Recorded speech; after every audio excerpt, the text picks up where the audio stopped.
good of a man as I ever had the privilege to know. He was generous and kind, a true friend in every respect.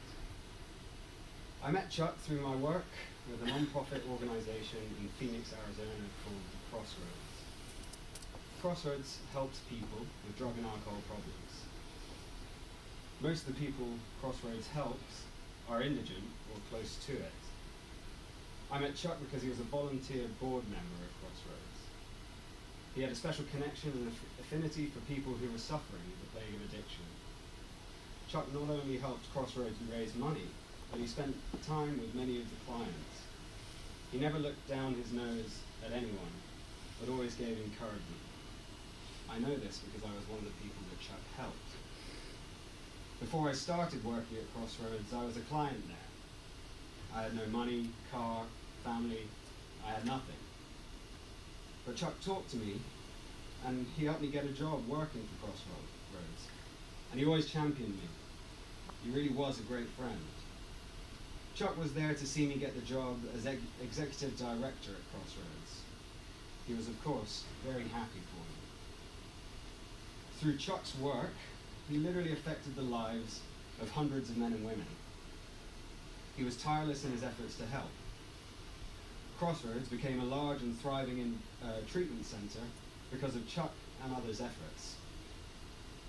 As I reflect on Chuck's life, I feel a lot of gratitude. I believe God put this remarkable man in my life to help straighten me out and to help me get my life back. He did the same thing for countless others. Godspeed, Chuck Sapp.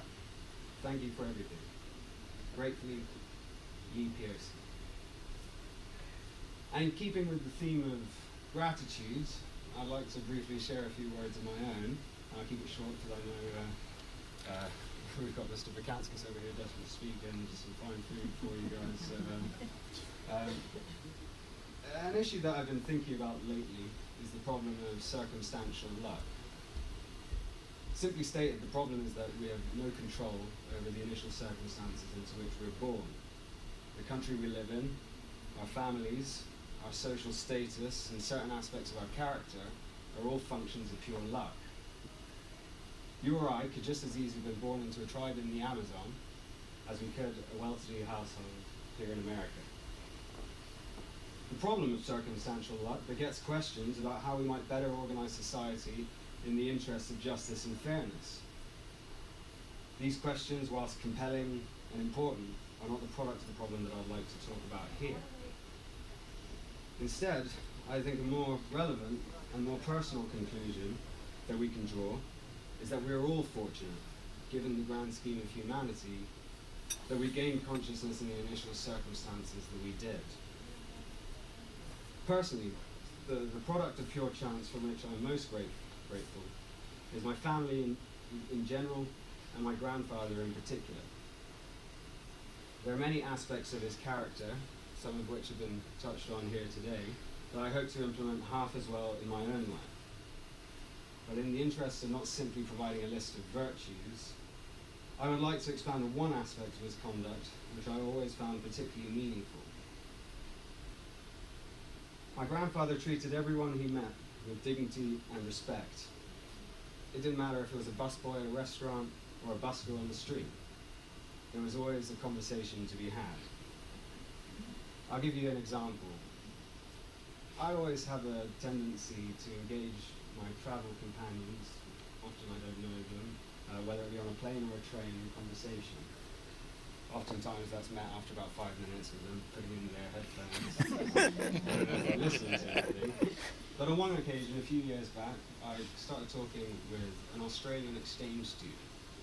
His name was Brett. We had a great conversation. We spoke basically the entirety of the trip. And when we got to Austin, we were waiting for our bags together at the checkout, or the carousel. And my grandfather came over and he tapped me on the shoulder and he said hello, and I said hello. I introduced him to Brett, and when Brett told him that it's the first time in Austin, he's just staying for a year to study, my grandfather immediately said, "Oh well, we'll drop you off at where you need to go, and why don't we go have dinner at Whataburger?" Whataburger was our favorite restaurant, fine place to eat. And so we did, and it always touched me because, not just because it was a nice thing to do to someone that's new in a country, but Brett, to all intents and purposes, was a hippie. He had long hair, he smelt a little funky. he wasn't exactly the kind of guy that I thought my grandfather would find an affinity for. But he did, and that was always very meaningful to me. Incidentally, I think that the problem of circumstantial luck, if accepted, also requires that we treat everyone with dignity and respect. Given that we're all manifestations of our initial circumstances, over which we have no control at all, to treat everyone we encounter in that way just seems right. Though I'm sure my grandfather wouldn't have justified it that way. Thank you very much.